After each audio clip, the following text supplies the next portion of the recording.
തഞ്ചാവൂരിൽ നിന്നും കുംഭകോണത്തേക്ക് ഒരു ചെറിയ യാത്ര കൂടി നടത്തി. നേരെ പോയത് ഐരാവതേശ്വര ക്ഷേത്രത്തിലേക്കാണ്. അകത്തേക്ക് കടക്കുമ്പോൾ തന്നെ ആദ്യം കാണുന്ന ഈ നന്ദിയാണ്. വളരെ ഡിവൈൻ ആയിട്ടുള്ള ഒരു ഫീലായിരുന്നു കേട്ടോ.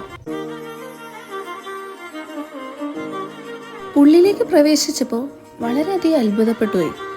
നിറച്ചും നന്ദിയുടെ പ്രതിമകൾ ഇങ്ങനെ കൊത്തി വെച്ചേക്കുവാണ് ഈ ക്ഷേത്രത്തിന് ചുറ്റും. ആ മുകൾ ഭാഗത്ത് കണ്ടില്ലേ നിങ്ങൾ, നന്ദിയുടെ പ്രതിമകളാണ് മൊത്തം.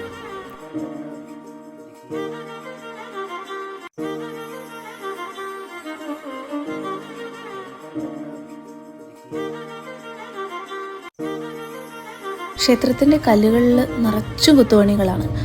ആ കൊത്തുപണികളെല്ലാം ഈ ക്ഷേത്രത്തിൻ്റെ കഥ, ഐതിഹ്യങ്ങൾ എല്ലാം പറയുന്നതാണ്.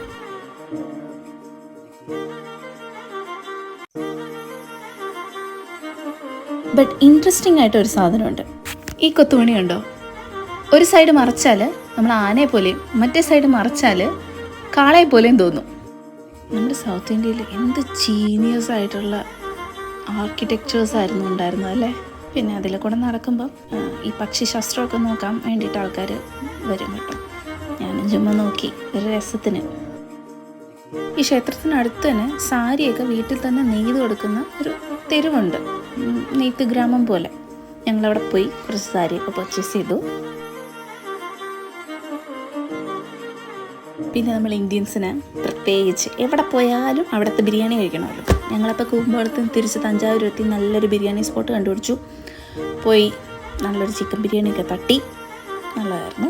പക്ഷെ ക്വാണ്ടിറ്റി ഭയങ്കര കുറച്ചിട്ടു കേട്ടോ. എന്നാലും നല്ല ടേസ്റ്റ് ഉണ്ടായിരുന്നു, വേറെ കുഴപ്പമൊന്നുമില്ലായിരുന്നു. ഞാൻ നന്നായി ആസ്വദിച്ചങ്ങ് കഴിച്ചു. അങ്ങനെ നമ്മുടെ യാത്ര റാപ്പ് ചെയ്തു. Bye bye.